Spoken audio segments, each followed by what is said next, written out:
കാസർഗോഡ് കൂഡ്ലു പായ്ച്ചാലിൽ പന്നിഫാമിലെ മാലിന്യക്കുഴിയിൽ വീണുണ്ടായ അതിഥി തൊഴിലാളിയുടെ മരണം ദാരുണ സംഭവമായി. നേപ്പാളിലെ ഇലാം ജില്ലയിലെ മഹേഷ് റൈയാണ് മരിച്ചത്. മാലിന്യക്കുഴിയിൽ വീണ മഹേഷിനായി രക്ഷാപ്രവർത്തനം നടത്തിയെങ്കിലും വിഫലമായി. പന്നിഫാമിലെ മാലിന്യക്കുഴിയിൽ വീണുണ്ടായ അതിഥി തൊഴിലാളിയുടെ മരണം കാസർഗോഡിനെ നൊമ്പരപ്പെടുത്തുന്ന സംഭവമായി. നേപ്പാളിലെ ഇലാം ജില്ലയിലെ മഹേഷ് റൈക്കാണ് ദാരുണ മരണമുണ്ടായത്. ഇന്നലെ വൈകിട്ട് കാസർഗോഡ് കൂഡ്ലു പായ്ച്ചാൽ പൂവങ്കരയിലെ ഗണേഷ് റായുടെ ഉടമസ്ഥതയിലുള്ള പന്നിഫാമിലായിരുന്നു അപകടമുണ്ടായത്. വാട്ടർ ടാങ്കിൻ്റെ മോട്ടോർ സ്വിച്ച് ഓഫ് ചെയ്ത് ഫോണിൽ സംസാരിച്ചു വരുന്നതിനിടെ മഹേഷ് അബദ്ധത്തിൽ മാലിന്യക്കുഴിയിലേക്ക് വീഴുകയായിരുന്നുവെന്നാണ് വിവരം. ഫാമിലെ മറ്റൊരു തൊഴിലാളി ഉടൻ തന്നെ രക്ഷിക്കുവാൻ ശ്രമിച്ചെങ്കിലും മഹേഷിൻ്റെ ചെരുപ്പ് മാത്രമാണ് ലഭിച്ചത്. അപകട സാഹചര്യമായതിനാൽ തൊഴിലാളി പരിസരവാസികളെ വിവരമറിയിച്ചു. എന്നാൽ വലിയ കുഴിയായതിനാൽ രക്ഷാപ്രവർത്തനം നടത്തുവാനാകാത്ത സ്ഥിതിയായിരുന്നു.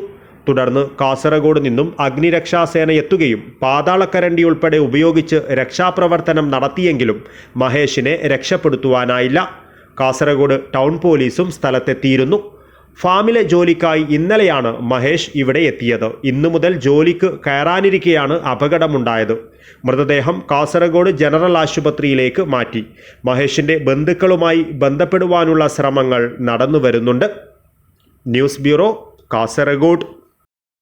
വന്ധ്യതാ ചികിത്സാരംഗത്ത് വിദഗ്ധവും നൈപുണ്യവുമായ പ്രവർത്തനം കാഴ്ചവെച്ചുകൊണ്ട് ഡോക്ടർ ജയലക്ഷ്മി സൂരജിന്റെ നേതൃത്വത്തിലുള്ള ഡ്രീം ഫ്ലവർ IVF സെന്ററിന് കേരളത്തിൽ സ്വീകാര്യത ഏറിവരികയാണ്. Dream flower IVF centre, bank road, Kasaragod.